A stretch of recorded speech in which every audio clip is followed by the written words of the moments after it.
Why teach entrepreneurship as part of a personal finance class here at BYU? It teaches you good skills to use, even if you end up working for another company. It's true. Other thoughts? Helps you become more independent. It helps you become more independent. You can also generate other jobs for people. You can also generate other jobs for people. That's good. So all of these are really good reasons. Again, the other thing too is 3/4 of our students are from outside the US. And a lot of the places the jobs may not be as readily available in some countries as others. So it's really essential. Equips you with the skills to evaluate business opportunities, manage startup finances, make informed decisions that can drive economic growth in your communities.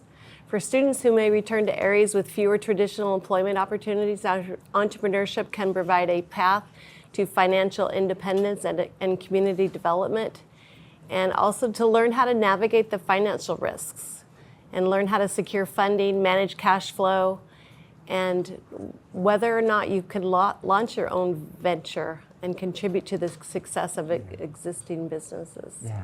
So it's really an important skill. And this doesn't mean that the religion takes care of everyone. We have to take responsibility. We're agents to ourselves.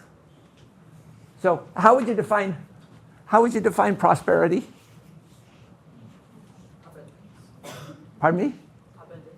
Abundance. Other things? Caleb? Having sufficient. Other thoughts? Well, you have it right up there. Yeah, okay. Sorry. So adequate shelter, nutrition, fresh water, material goods, and education. It's not about being rich and having fancy cars and living in a big house. Or being in the large and spacious building. I mean, a lot of the media now teaches that, that she who dies with the most clothes wins, or he who stands tallest when he stands on his wallet. This is not the way it is. And then what's poverty? It just prevents you from having these things. Mm-hmm. It's interesting. What have we found? Generally, prosperity is the result of our choices and our action. My dad came and sat through one of my classes. It was actually the last day of class.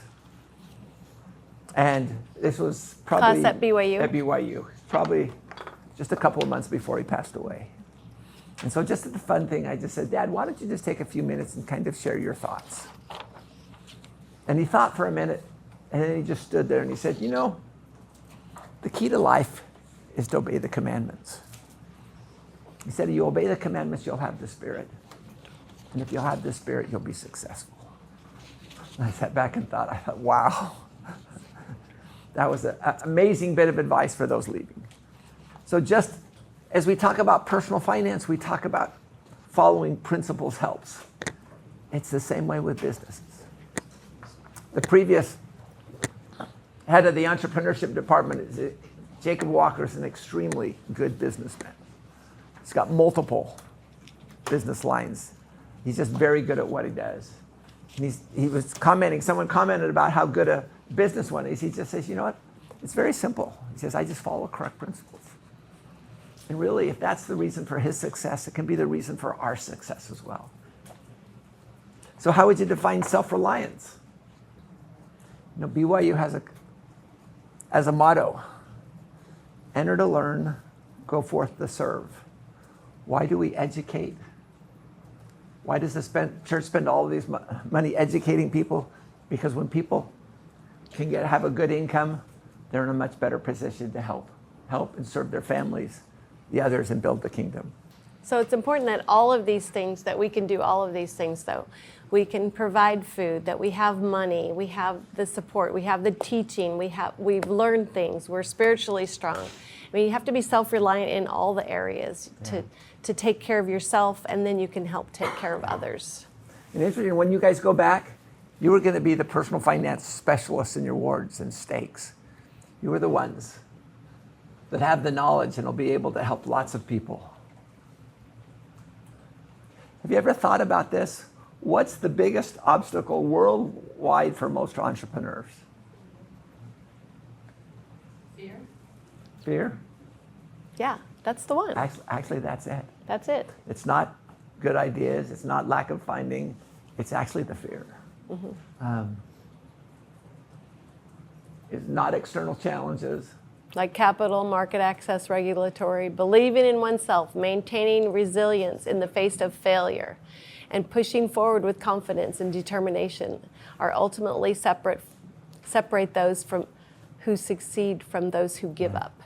But like the guy who invented the light bulb, he failed how many times? Like 1,200 times. Like a lot. And then he finally got it. So he only had to get it one time. Yeah. But you have to fail in order to learn and to be successful. You'd always. And realize we came to life knowing that we would have problems. We came to life knowing that we would sin. But with the Savior's help, we need to realize that we don't have to do this ourselves, that He will help us, and have faith that He can help us. We all have 24 hours a day. You know, are we going to be like my grandkids who were, as soon as they got up in the morning, the first thing they did is went to their iPads and their toys to play games? Are we continuing to think? So we all have habits that we do every single day and things that we decide that we're going to do, and we all have the same amount of time. So we have to decide what's really important and what's really not important. Yeah. And are we spending our time in those things that add value? So they talk about a personal readiness test. So we'd like everyone to take this test. Mr. Sedgwick's is going to hand that out. It's got questions 1 through 10, 10 being the strongest. So these are statements. I am willing to work hard for long hours over an extended time. So 1 to 10, 1 is not really strong, 10 is the stronger.